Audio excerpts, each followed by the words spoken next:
നമസ്കാരം. തമിഴ്നാട്ടിൽ കഴിഞ്ഞ ദിവസം NDA പാളയത്തിലേക്ക് വന്ന PMK അഥവാ പട്ടാണി മക്കൾ കക്ഷി ലോക്സഭാ തെരഞ്ഞെടുപ്പിൽ 10 സീറ്റുകളിൽ മത്സരിക്കുമെന്നുള്ള റിപ്പോർട്ടുകൾ പുറത്തു വന്നിരിക്കുന്നു. ലോക്സഭയിലെ 7 സീറ്റുകളും ഒരു രാജ്യസഭാ സീറ്റും വേണം എന്നതായിരുന്നു പട്ടാണി മക്കൾ കക്ഷി മുന്നോട്ട് വെച്ച ഒരു നിലപാട്.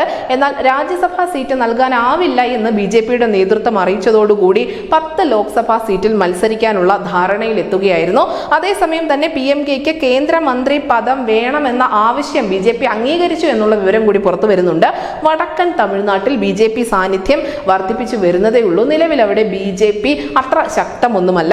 അതിനാൽ PMKക്ക് 10 സീറ്റുകൾ വിട്ടു നൽകുന്നതിൽ അവർക്ക് യാതൊരു ബുദ്ധിമുട്ടുമില്ല. അമ്മ മക്കൾ മുന്നേറ്റ ഘടകത്തിന്റെ TTV ദിനകരൻ, തമിഴ്നാട് മക്കൾ മുന്നേറ്റ ഘടകത്തിന്റെ ജോൺ പാണ്ഡ്യൻ തുടങ്ങിയ സഖ്യ കക്ഷികൾ ഉള്ളതുകൊണ്ട് തന്നെ തെക്കും പടിഞ്ഞാറും തമിഴ്നാട്ടിൽ BJPക്ക് വലിയ സ്വാധീനമുണ്ട്.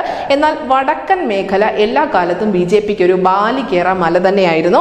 എന്നാൽ ഇപ്പോൾ അങ്ങനെയല്ല. വടക്കൻ മേഖലയിലും BJP വലിയ വേരോട്ടം ഉണ്ടാക്കിക്കൊണ്ടിരിക്കുകയാണ്. PMK ഒപ്പം കൂട്ടുന്നതിലൂടെ വടക്കൻ സീറ്റുകൾ കൂടാതെ ദക്ഷിണേന്ത്യയിലെ ദിണ്ടിഗലിലും സംസ്ഥാനത്തെ ഡെൽറ്റ മേഖലയിലും മയിലാടുംതുറയിലും ഒക്കെ BJPക്ക് നേട്ടമുണ്ടാക്കാൻ സഹായിക്കുമെന്ന് തന്നെയാണ് മനസ്സിലാക്കേണ്ടത്. എന്തായാലും ചെന്നൈ നഗരമേഖലയിൽ ഒരു സീറ്റിനായി പട്ടാളി മക്കൾ കക്ഷി കൂടുതൽ സമ്മർദ്ദം ചെലുത്തിയേക്കുമെന്നുള്ള സൂചനകൾ കൂടി പുറത്തു വരുന്നുണ്ട്. അങ്ങനെ BJP ഈ ചെറു പാർട്ടികളുടെ തങ്ങളുടെ ഒപ്പം കൂട്ടിയതോടുകൂടി വലിയ മുന്നേറ്റമാണ് തമിഴകത്ത് നടത്തിക്കൊണ്ടിരിക്കുന്നത്. പ്രത്യേകിച്ചും BJP വളരെ ദുർബലമായിരുന്ന വടക്കൻ മേഖലയിൽ ഈ പട്ടാളി മക്കൾ കക്ഷി അവരോട് ഒപ്പം ചേരുമ്പോൾ തീർച്ചയായും മുന്നേറ്റം ഉണ്ടാക്കാൻ സാധിക്കുമെന്ന് തന്നെയാണ് വിലയിരുത്തപ്പെടുന്നത്. News desk Malayalam.